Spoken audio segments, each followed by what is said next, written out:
Before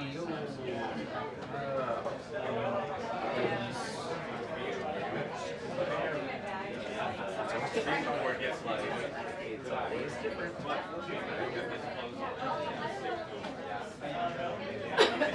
Focus, focus. I think they're trying to just like keep up.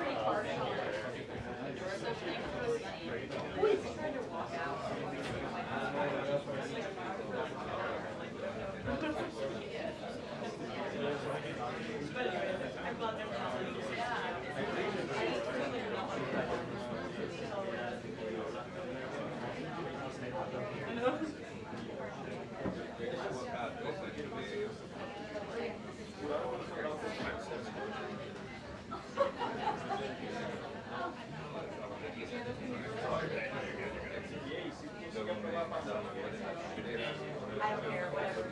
Yeah.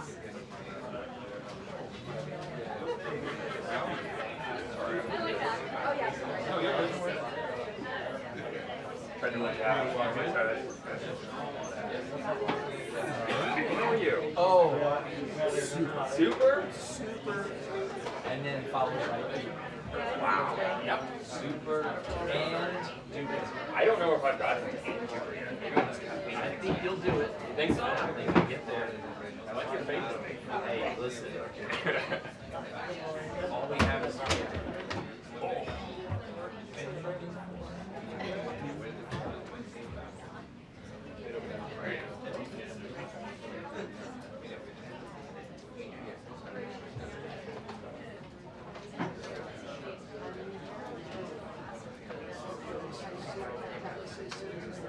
Push this for me the whole time? no. Sure. Yeah, I'm pretty sure. Unless you want to do a shared Bible. We just do it. You have a... Oh, thank you. Thank you. My urgent eating. My little prosciutto sandwich. Was it good? Where'd you get it, Bob? Off of turkey. There you go. I like that kind of healthy. And also it's some kind of magical thing.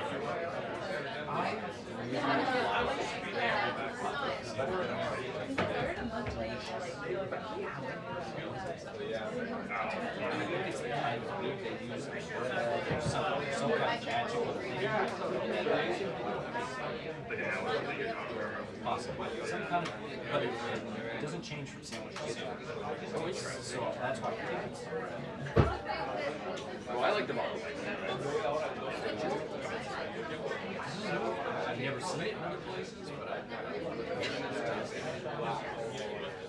and I like how it's quality food from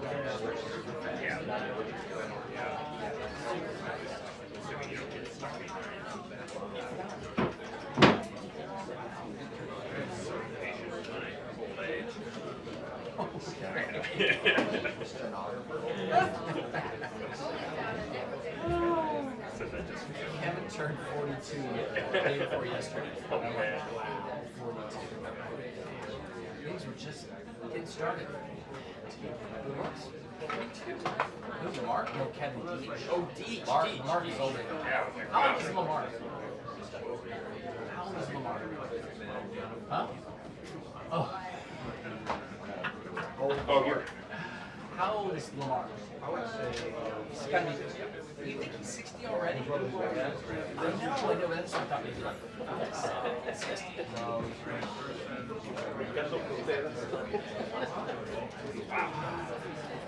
okay. I decided Michael is or I should say, see, or I should say, not doing this. You're not going to do that. I'm going to be a solid line. This will not, I will not be crawling around in the well at 60 years old. I will not be dealing with, I'm not going to be dealing with Boyle at 60 years old. Because you know he'll still be here. At 60.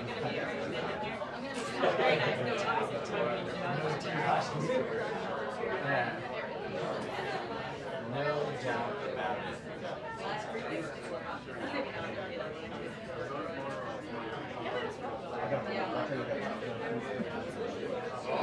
So smart. So smart. Do they? Do you need a measles booster? Yeah, that was. I didn't take a break in like 50. yeah, that's You see that they're going to recommend that people no longer get MMR? Really? Yeah, MMR.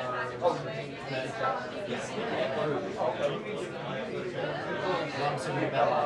There's another name. Oh, you from It's now rated. all right. Wait, what's the virus that causes chickenpox? They added on to it.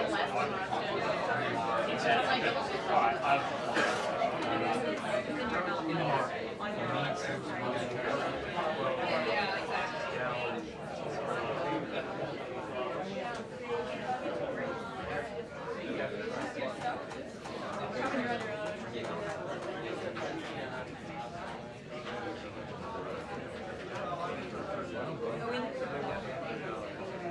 Where'd you get it, Potbelly? Where'd you get it, Potbelly? Hey, Albuquerque. Hey! I had the prosciutto and manchego. Prosciutto and manchego.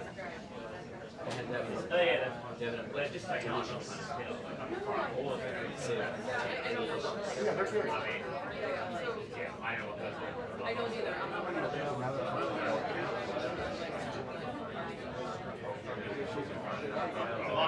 Is it this weekend?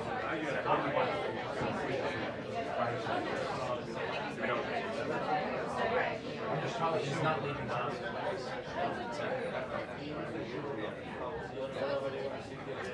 I guess it is definitely.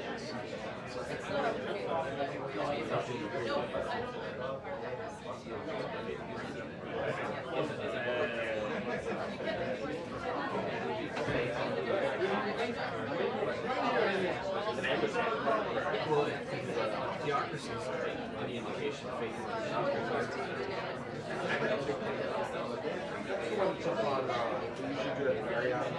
in Warden Park? Hey, come on now. Marriott Warden Park is closed. Yes, it is. It's gone. Oh, not It's the now one, not the condos. big building. It's all condos. The one on Calvert. Oh, you mean the one on the other side of Calvert Street from the Warden Park? That's the one. Yeah. That's not a Marriott. That's a. That's where the Beatles first stayed. The first night in the United States. Right on Rock Creek. Yes. Oh, is Yes. that right? Yes.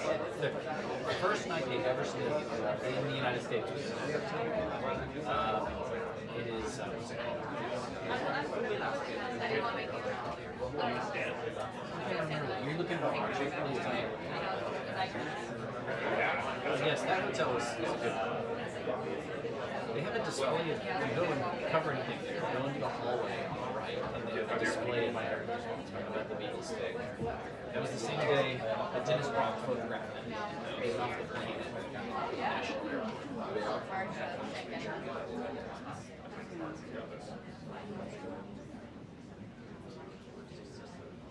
Jim, do you want me to forward you this email? Fuck yeah, every summer. Before that, it was Dutch Wonderland. Did you take your kids to Dutch Wonderland? Of course. Yeah, I love Dutch Wonderland. Yokohama's vacation land. Oh, God, I fucking loved it. The kitsch was the best. The little automated Mennonite people, Amish people, in those little huts, remember that? They're sewing, you know, and they got a recording of their voices while they're sewing clothes and stuff. Oh, it's so scary. It's so great.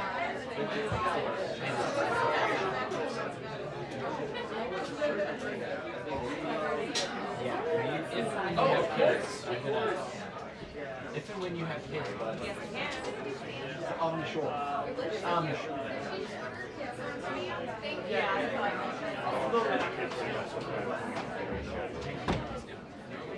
Yeah,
No, but I was just trying to find a video of these robotic arms.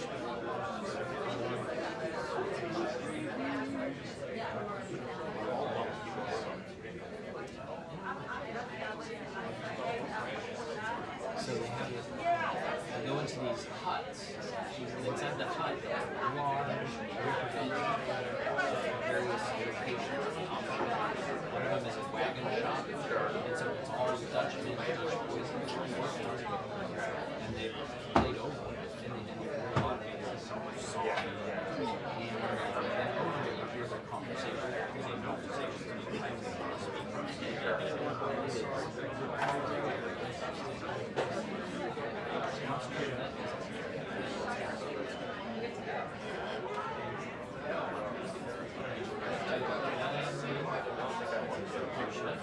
Oh, here it is. Oh my god, that's terrible.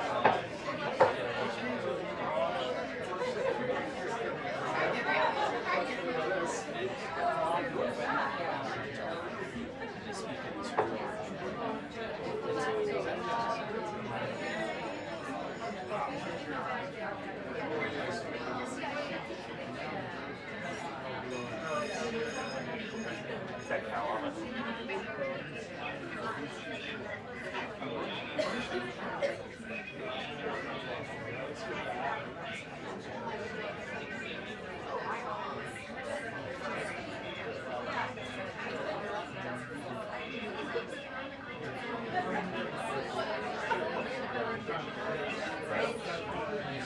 Yeah, of course. Fourth generation of robots. And this is still open. Gotcha. Man, if you have kids and you don't want to spend Six Flags money, you go to Dutch World. Question. Do they frown upon like early 30s? They need all the money they can get. This is you. Heal. This is you. Yeah, yeah. That's not very common. Not everything is honest.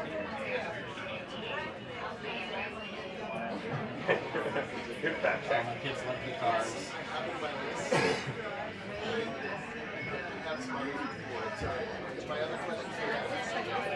We've added some things since I did it. That's all.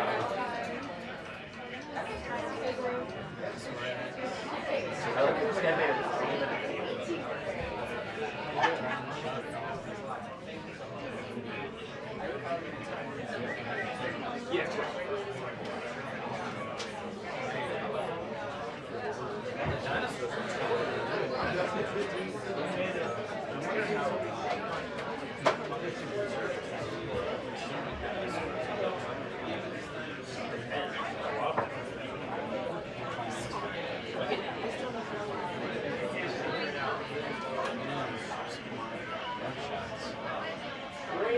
She's coming out right at 1.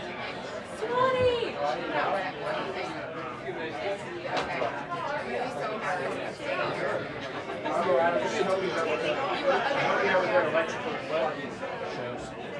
Sure. Dragons, knights, Driving night. wet knights.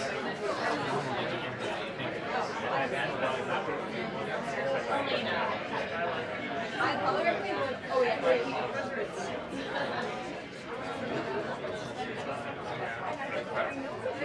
Should they? I will go this way. I didn't look at it. My life was so Your whole world is opened up. it was my life we demarcated before and after.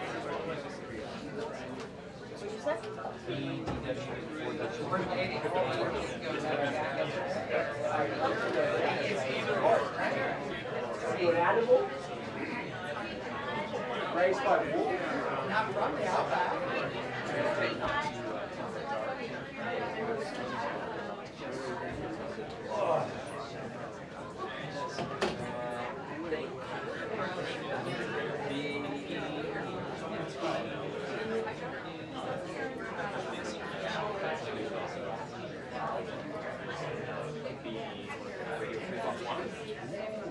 But they come in contact so It doesn't matter. It doesn't matter. We're reaching new voters all the time.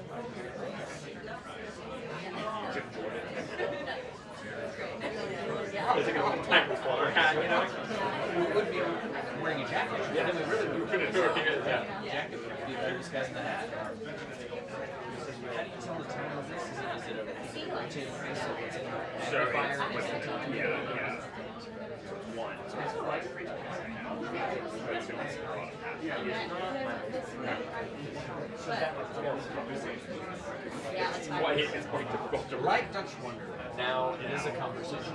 I can read this because it is almost exactly one, and it's bright. I'm trying reading this thing in the time the essence of that exact. Yeah, because if you can see the letter, But you are given a preview of it, so you can get a ballpark. yeah, you can. I'm not going to launch the line. But you know, there's no electronic. Oh, there's no electronics. Yeah, it's like Wi-Fi. Yes, it actually stays. Yeah, it doesn't actually stay. I had another watch that was sitting with the classroom. Fall off all the time. And I wasn't that concerned about it when I was on a big trip. And I like did this. And it flew off my wrist at the secretary. And the DSA just pulled me aside. I was like, hey, we're gonna wear that for the rest of the trip. That's crazy. Yeah, I felt really bad about it. Is that on video? I gotta be on video. They were there, so I was rolling out. I think it was before Jamaica. And they brought us to the room too early.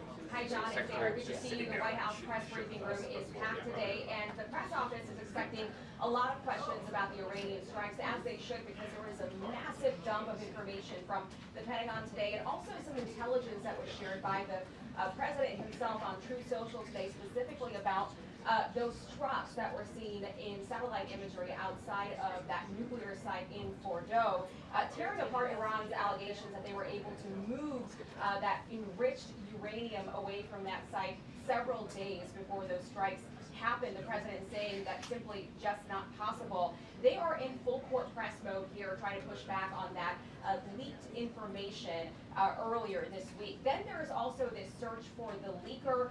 The White House hasn't publicly said that they believe this leak came from Capitol Hill. However, they have said that it happened shortly after some information was shared with Congress, and then of course we saw those classified briefings that were delayed shortly after. So they're going to start limiting information, classified information that is shared with Congress, and there might be some questions today about how they'll decide what information they will limit and how lawmakers will feel about that, because of course Congress has oversight privileges as well. And Deputy AG Todd Blanche, by the way, told Fox News last night, or Ingram, that they are ready to go after and charge really anyone, even if they are a member of Congress, if they in fact give this information. A lot to get to here at this press briefing. I think they can wrap up.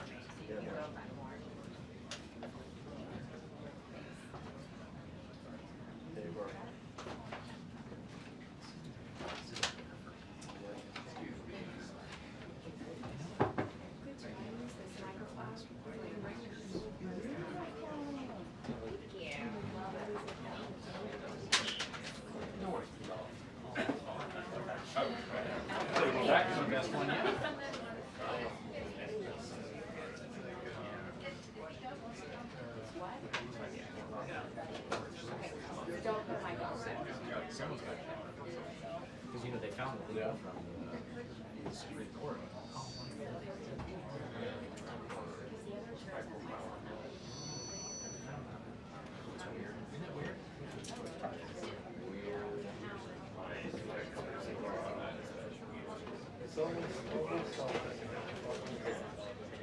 Yeah.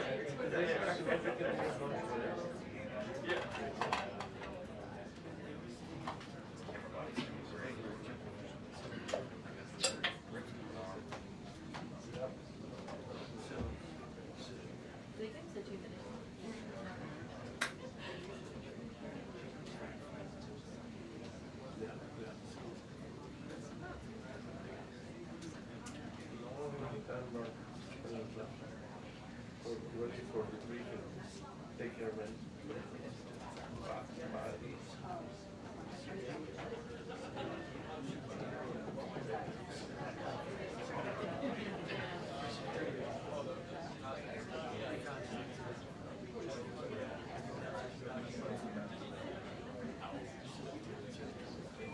Two-minute warning before the briefing.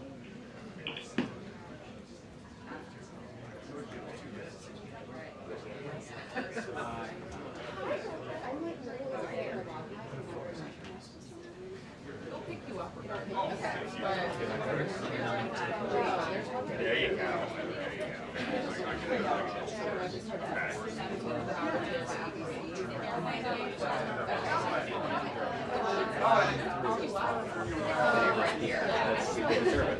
I forgot to wear mine like 2 weekends ago, and it's so big. I feel like most people don't wear Big crowd. You don't know what's coming. Or I see these bottles.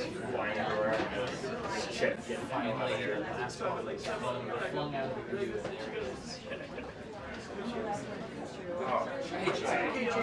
Hey, for you, anything, JJ. Come on. Come on. We all have work to do.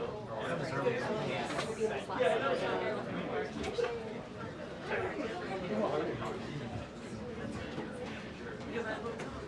Colin, congratulations on you. Good to see you.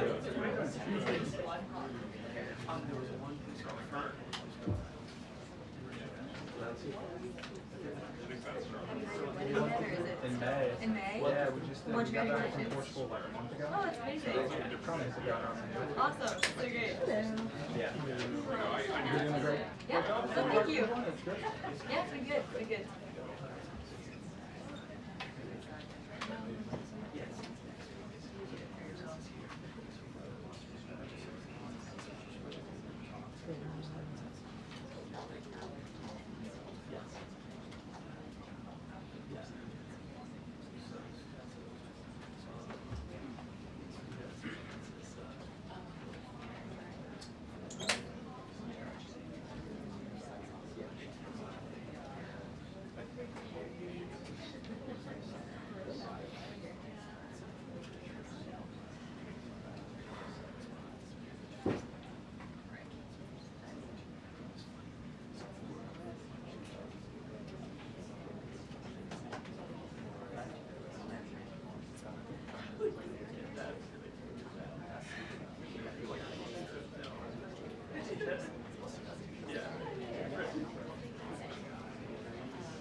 Good afternoon, everybody. Good to see all of you. With President Trump as commander-in-chief, the world is a much safer place. After decades in which past presidents coddled and enabled the world's leading state sponsor of terrorism, President Trump finally ended the immediate threat of a nuclear Iranian regime.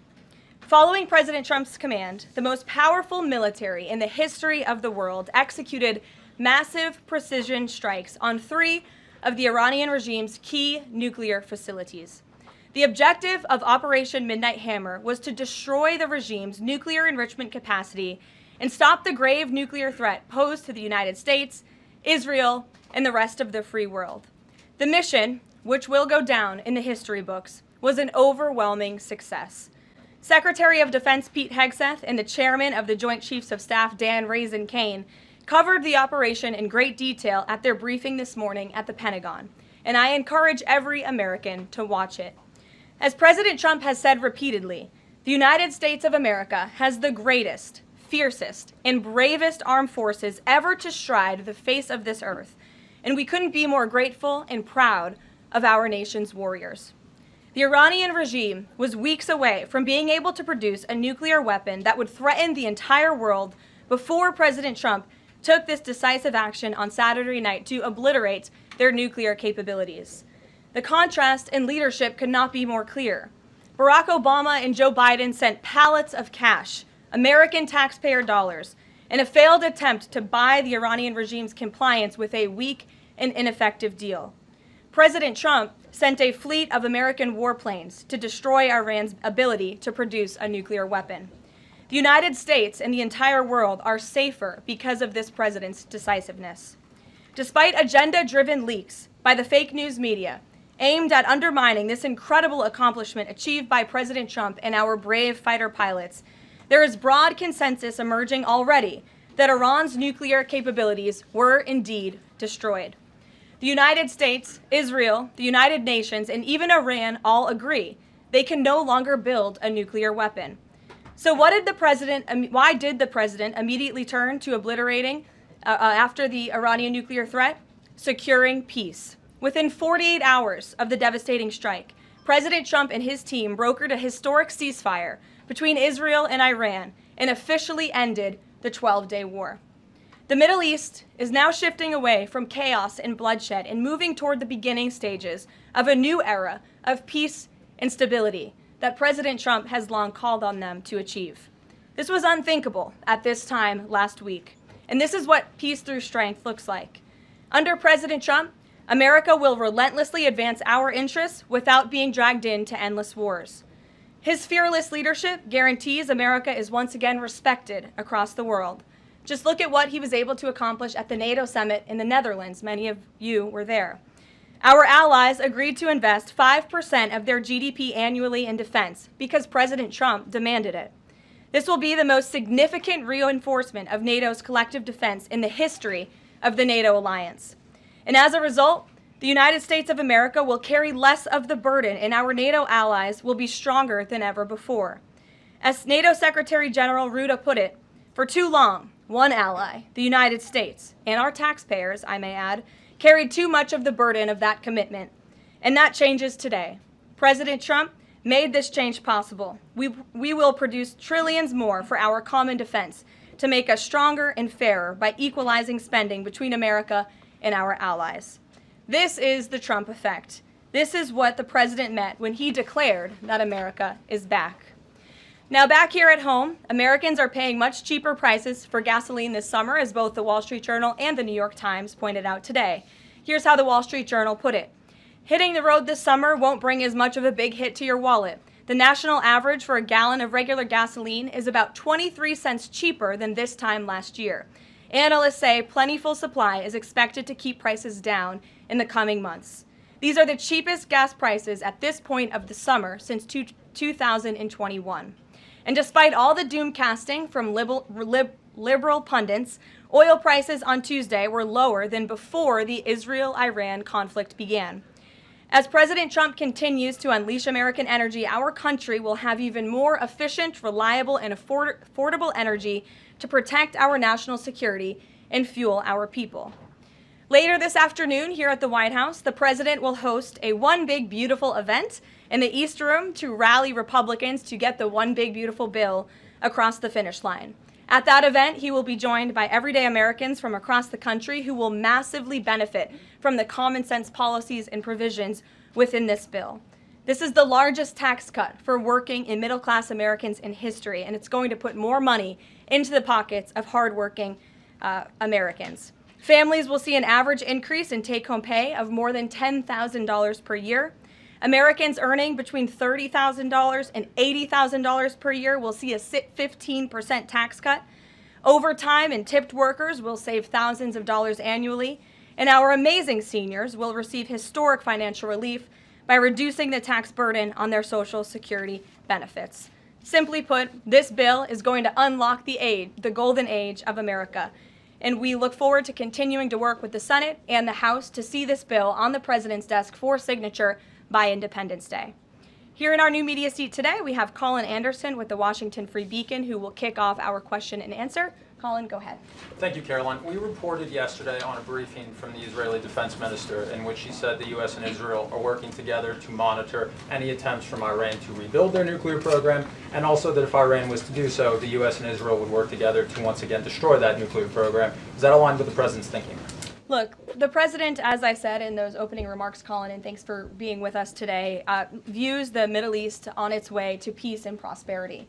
And the president used strength on Saturday night. The whole world saw that the United States is indeed the most lethal fighting force in the world with those precision strikes on Saturday evening. But the president wants peace. He always has. And right now we're on a diplomatic path with Iran. The president and his team, namely Special Envoy Witkoff, continue to be in communication with the Iranians and especially our Gulf and Arab partners in the region to come to an agreement with Iran. As for our alliance with the State of Israel and that friendship and that partnership between the United States and the State of Israel, I would argue it has never been stronger. And we see a new era in which perhaps some of these Gulf and Arab states can sign on to the Abraham Accords. That was one of the president's most signature accomplishments in his first term, and he'd like to see more of those countries sign on in this second term. And so we look forward to sustaining a long and durable peace in the region, and the president wants to do that through a diplomatic solution. But as he proved on Saturday night,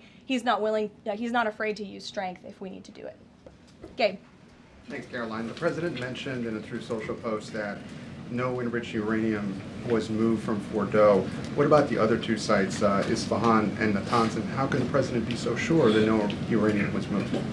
Well, what I can assure you is that the United States and our intelligence agencies and Director Ratcliffe and the President's entire national security team were obviously watching these sites very closely in the weeks and the days leading up to the attack on Saturday, which I will add was one of the most secretive and successful operations in United States history. I think many of you in this room would agree with that because none of you in this room knew about the strike on Saturday until it took place.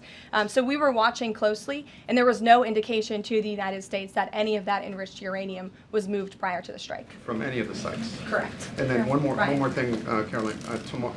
Next week, the president mentioned there to be talks with Iran.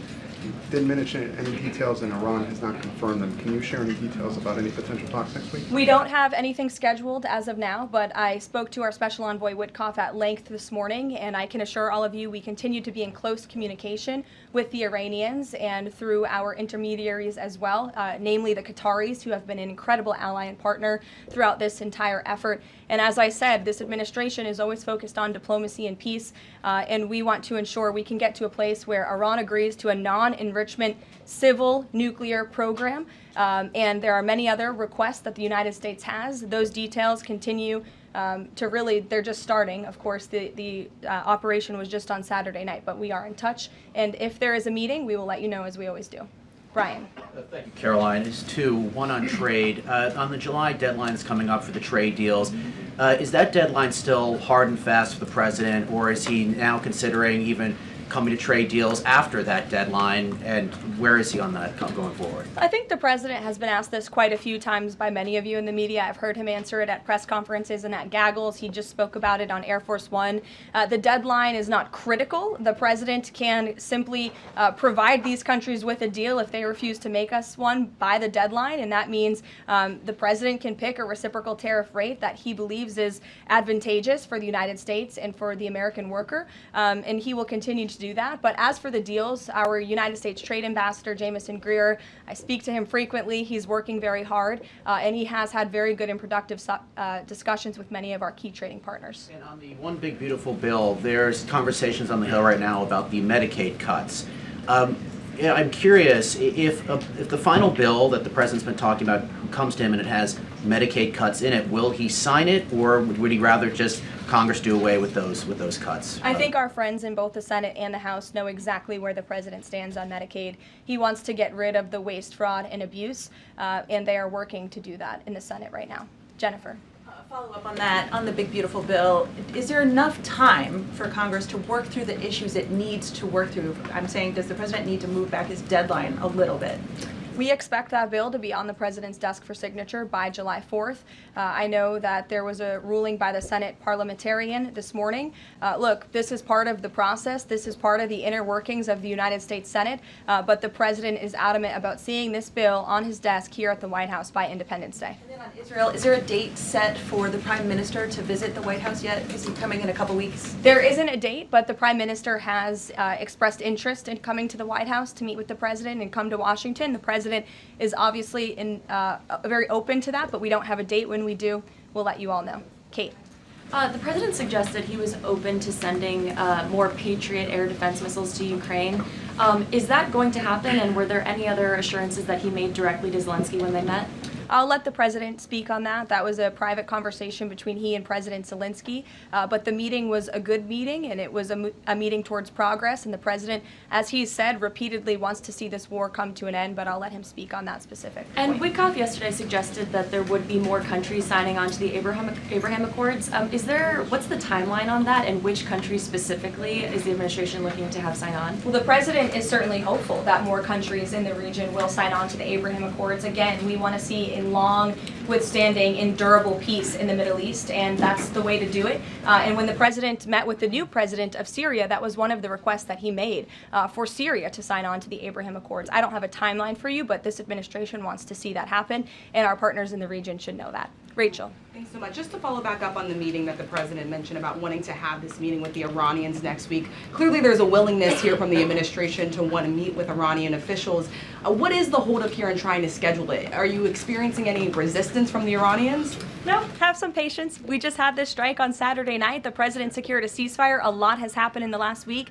He was just in the Netherlands. Now he's back home to have a big event this afternoon on the One Big Beautiful Bill and get our domestic priorities across the finish line. So we'll get there, and like I said, we're in constant communication. And just one more, the goal of the meeting. The president mentioned yesterday that it may not be necessary to have an agreement with the Iranians.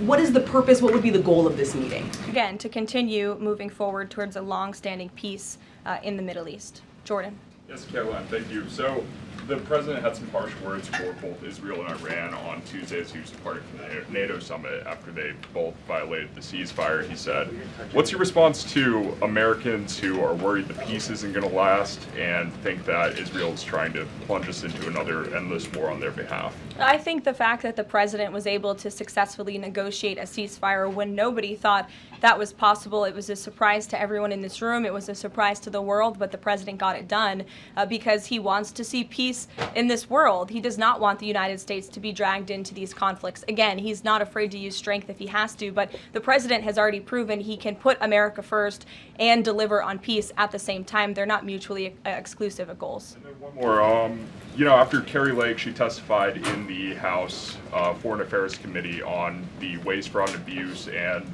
the rot, really, in Voice of America and USAGF. The president called for Congress to kill it. What does that look like, and is the president willing to sign an executive order?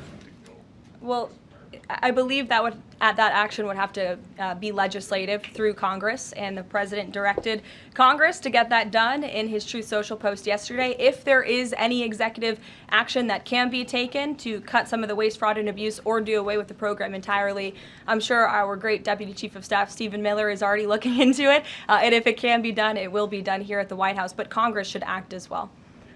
To the back, go ahead. Yes. Caroline, thank you.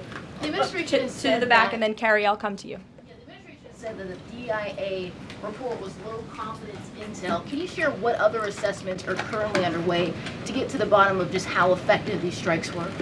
Yes. Well, I can assure you what the CIA director said, that when we look at the entirety of the intelligence that we have to this date, it concludes that these strikes on the Iranian nuclear facilities were absolutely successful. It was a total obliteration, as the president said, and not only does our own intelligence say that, but also the Iranian foreign minister has said that.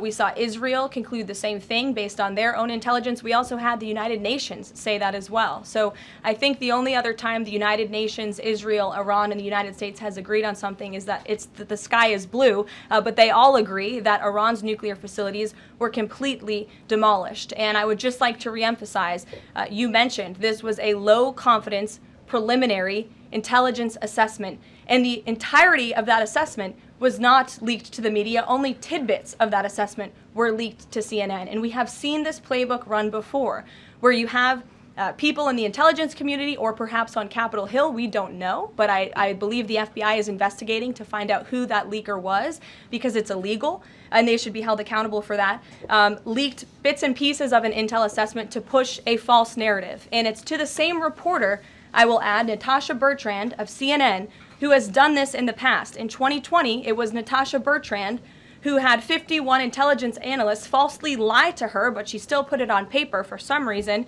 that the Hunter Biden laptop story was Russian disinformation. We all know that's not true, right? We can all agree on that now. That was a lie from the intelligence community. Also in 2020, this same reporter, Natasha Bertrand, wrote that a top intel agency ruled out the man-made lab leak theory of the coronavirus origins. Again, the president was right about that. This reporter wrote a lie from the intelligence community to seek a narrative she wanted to prove, and guess what? We now know that's the truth. Also, in 2024, Bertrand pushed the suckers and losers hoax. She also pushed the fine people hoax, which was taking the president's words purposely out of context. And then last October, and I believe this is notable, Natasha Bertrand published an article in Politico from the intelligence agency. She said that John Ratcliffe was speaking without any evidence when he said Iran was attempting to undermine President Trump's presidential campaign. And then we, of course, found out that was absolutely true. In fact, the Biden administration declassed an intel report which said they had high confidence that Iran had done exactly what Ratcliffe alleged. They did run an influence campaign to hurt President Trump's candidacy. In fact, we know the Iranians tried to take President Trump's life. And so this is a reporter who has been unfortunately used by people who dislike Donald Trump in this government to push fake and false narratives. She should be ashamed of herself. And that's not what reporting is.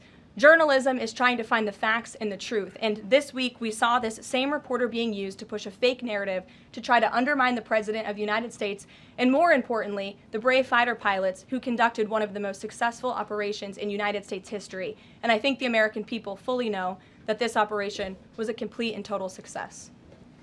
Elizabeth. Thank you, Caroline. The Miami Herald recently published a story saying the Trump administration was targeting migrant foster children. The Trump administration has denounced this as false. Could you clarify the Trump administration's position on protecting migrant children, particularly the 300,000 lost under the Biden administration? Yes, I saw that Miami Herald article yesterday, and I was aghast at the headline. It's egregious to accuse this administration of trying to target foster children. That is not at all what is happening at the Department of Homeland Security. And I learned that the Department of Homeland Security actually tried to work in good faith with this reporter to get this story right, to explain that this administration is trying to protect foster children. We are trying to keep children out of harm's way, even if that means their parents are not law-abiding citizens. We want to protect children, unlike the previous administration, which allowed children to be trafficked and raped, and in some cases killed because of the open border policies. Unfortunately, the Miami Herald just completely degraded themselves with this report, despite having a full list of facts from the Department of Homeland Security. It's another example of fake news. And the May border numbers speak for themselves. Not a single illegal alien was allowed into this country because of this administration's border policies in the month of May. That means not a single child was allowed into this country, possibly with human smugglers or human traffickers. And we know that was happening at the rate of thousands and thousands of children every single month in the previous administration for 4 years. And you didn't see any reporting of that from the Miami Herald, but now they're trying to accuse this administration. And we tried to give them the facts, and they refused to report them. So thank you for bringing that report to light. Aisha. Good to see you again. You too. I know you're looking for You're this. usually on the Hill. I know, I'm here today. I know you're looking for this leaker. Is it your belief, I know you said earlier you're not sure if it's on Capitol Hill or at the Pentagon, but is it your belief that it might be in Capitol Hill, and how confident are you that you'll find this leaker? Well, I'm not personally looking for the leaker. The FBI is looking for the leaker, so you'll have to ask them in the Department of Justice in terms of this investigation. But leaking top secret classified intelligence is a crime, and people need to be held accountable for that crime. And can I Just ask you about how you're going to be limiting intel to Congress. What would you say to lawmakers who say they have oversight privileges, they need this information? This administration wants to ensure that classified intelligence is not ending up in irresponsible hands, and that people who have the privilege of viewing this top secret classified information are being responsible with it. And unfortunately, clearly, someone who had their hands on this, and it was a very few people, few number of people in our government who saw this report, that person was irresponsible with it, and we need to get to the bottom of it, and we need to strengthen that process to protect our national security and protect the American public. Mary Margaret, go ahead. Thank you, Caroline. Sure. You just laid out a lot of different stories about disinformation that Natasha, excuse me, that Natasha Bertrand had pushed during her time at Politico and at CNN. Why would any member of the Trump administration leak anything to her? Well, again, as I just said, we're investigating who that leaker was. It could have been someone in the intelligence community, or it could have been someone on Capitol Hill who had access to this document. The FBI is searching for that person. Go ahead. Thanks, Caroline. The president was And obviously... clearly it was done to undermine the president, to answer your question. And I'm sorry, I really wanted to follow up on that really quickly. Before the strikes on Iran, we saw a number of other leaks about Tulsi Gabbard, the Vice President Vance.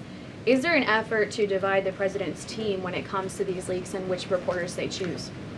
I do believe there's an effort on the outside of this building to try to divide the president's team on the inside, and sometimes you have to look at these headlines and laugh, because I've been in meetings where I know these things are absolutely not true, and again, we do our best here, I believe, to try to push back and correct the record with all of you, but there is fake reporting. That's just the reality of this country, unfortunately, but I can assure you the president's team is strong, especially the national security team. Everyone is very proud of the president, of our commander-in-chief, and of our military for the successful operation that took place on Saturday night. Thanks, Caroline. The President was obviously very pleased with getting his NATO allies to increase defence spending. He's made the same demands of Asia-Pacific allies of the United States, including Australia, where I'm from. How does the NATO result impact negotiations with Asia-Pacific allies? Does it, for say, strengthen the President's resolve to say, well, you know, our NATO allies have done it, now you need to do it too? Yeah, I mean, look, if our allies in Europe and our NATO allies can do it, I think our allies and our friends in the Asia-Pacific region can do it as well. But as for our specific relations in those discussions, I'll let the president speak on those. Can I just ask as well, when he had to leave the G7 early, he missed out on a number of bilateral meetings that were scheduled with other world leaders, including the Prime Minister of Australia. Obviously, President Zelensky, he's managed to meet since then, but are there plans afoot to make up for those meetings with the world leaders that he missed out on? Yeah, I think many of those world leaders understood the situation happening in the Middle East and the urgency and the need for the president to get back to Washington to monitor that situation. And obviously that was the right call, considering the success of not only the operation on Saturday night, but also the ceasefire that the president has since brokered on behalf of not just our country, but the entire world, frankly. But he has made up a couple of those meetings, and he has had direct phone calls with some of those leaders he was supposed to meet with as well. Not all. Ed. Oh yeah, thanks, Caroline. So to clarify on trade, so what happens to the countries other than China on July 9th? That's a decision for the president to make, and I will let him make it. Okay, and secondly, so now that oil is just about upper $60s a barrel, when's the administration going to start refilling the Strategic Petroleum Reserve? That's, again, a decision for the president to make and our Secretary of Energy. There's no imminent plans to do that, from what I understand. But as you have seen with the plummeting of oil prices in this country, it's because this president and our Department of Energy have really tapped into our resources here, and we have an increase of supply, unlike the previous administration that totally hampered our domestic energy efforts, but totally robbed and drained our strategic petroleum reserves. So when the time is right, the president will make that decision, but right now we are utilizing the resources that God blessed us with right here in our country to produce energy for our people. You know, one more if I could, on the One Big Beautiful Bill, does the president believe the parliamentarian of the Senate should be removed? I haven't spoken to him about that, and I'll let him speak on it. However, again, he knows this is part of the process and the inner workings of the Senate, and he wants to see this bill done, and he remains very much engaged in these conversations and in this process with lawmakers in both the Senate and the House side, and the whole White House does as well. In the back. Yes, Libby. Thank you, Caroline. Earlier today, the president stated that these photos out of Bordeaux that were showing nuclear materials being removed, suspected of showing that, were just concrete workers. What intelligence is that based upon? Look, the president shared that statement with all of you, and I already answered the question about whether uranium was moved prior to the strike, and the answer is no. Is there a chance that the DIA report becomes public at any point? I don't think this administration is going to get into the habit of sharing classified, top-secret information. Those classifications exist for a reason, and I wish everyone who had the privilege of looking at these documents would respect that. Daniel? Thank you, Caroline. You've been emphatic that the president's expectations for the One Big Beautiful Bill to hit that July 4th deadline. You had a big meeting on Capitol Hill yesterday with the Republican Study Committee. Did you walk away from that meeting pleased with what you heard? Did it bolster your confidence that Congress is able to meet that the expectation of the president? Yes, I did. The camaraderie at the Republican Study Committee was great.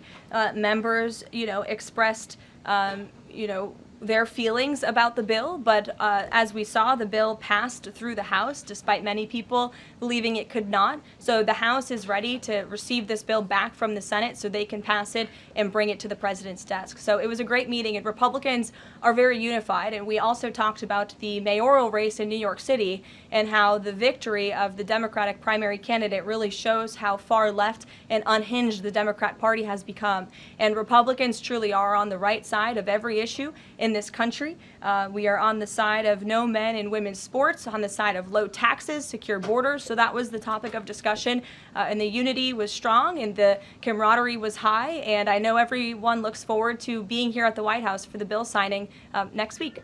Sure. Thanks, Caroline. The Supreme Court ruled this morning that South Carolina is allowed to deem Planned Parenthood as not a qualified health care provider, and that will block it from receiving Medicaid funds.